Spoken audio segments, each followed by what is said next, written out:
I had a vision in the shower of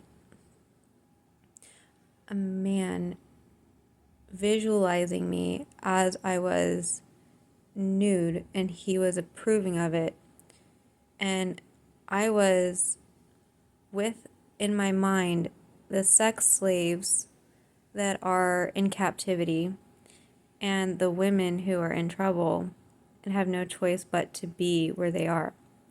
And I came into the kitchen, had my lunch, and I heard the words of the Lord say, I will not put up with mass productions of sex labor because because allowing that says that he doesn't provide enough wives for the men, and that's calling him a liar, because God provides all our needs, and he is more than enough, and he gives us he has the whole world in his hands, and he owns a cattle on 1,000 hills, and he can give us anything and everything we ask for.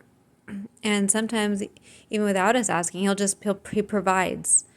He provides and gives to the wicked people who don't even want God, who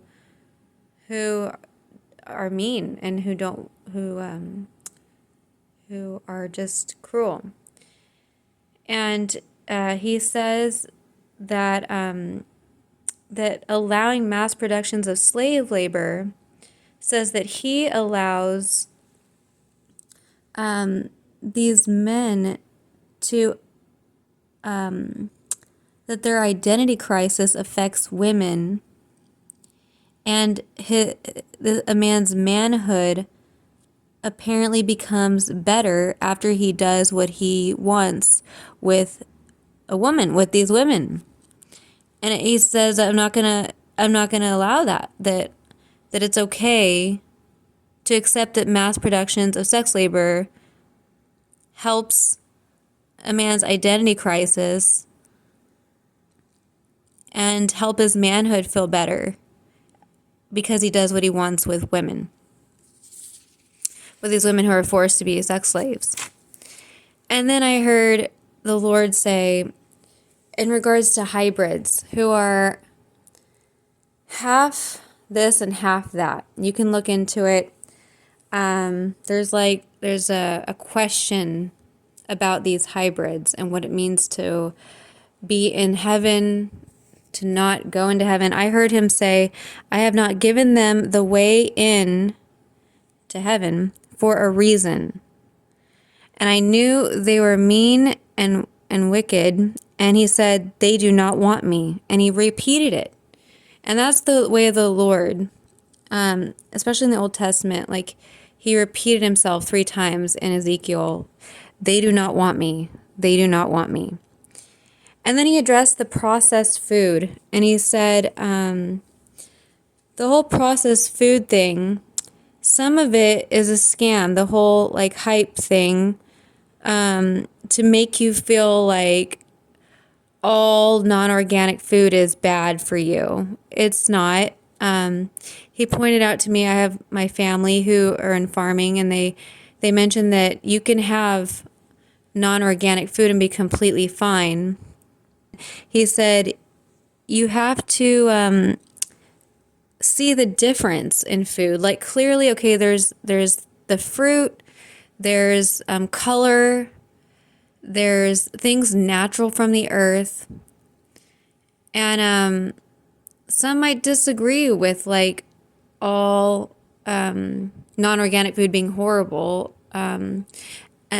And what I'm really trying to say is, like, there's people that are completely against anything anti-organic or not organic. But he's saying to me, there's food out there that's not organic that's completely fine. It won't harm you. You just have to look, he said specifically, you have to see the difference.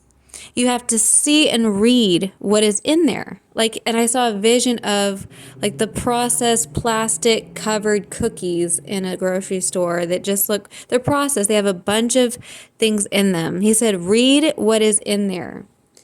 Read what kind of things are added to your stuff. And then he like compared it to like, of course the natural things of the earth and all that.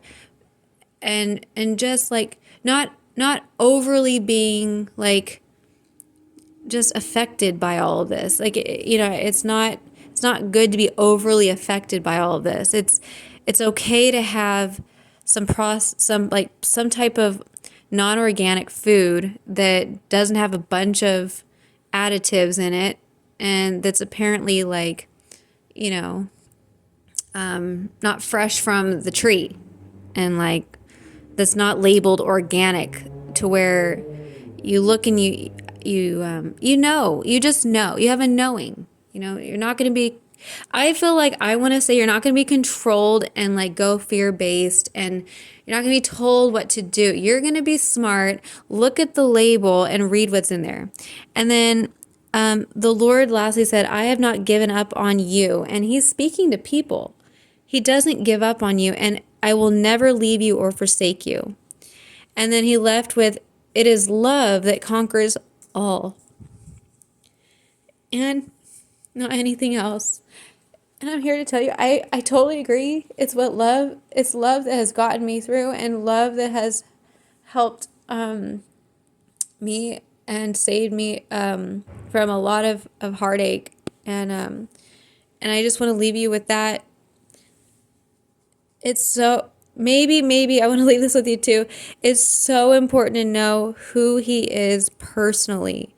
Not just like with what you've heard in church, not just with what you've heard from the people out in public or like where you've been. It's so important to know him personally, as a person, as a being. Okay, I love you. I'm gonna leave it with that.